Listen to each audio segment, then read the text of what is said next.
house. The back of the neighborhood did have a lot of water in it back there up to the sidewalks in some areas.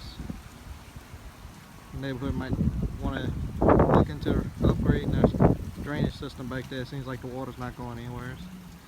Because as you can see, from my house there's no water. Going all the way back, then when you get that new back section back there, it's still not draining. I'm guessing that their drainage is into that pond 3 that's over capacity right now. So just trying to keep y'all informed. Like I said, we're blessed in this neighborhood.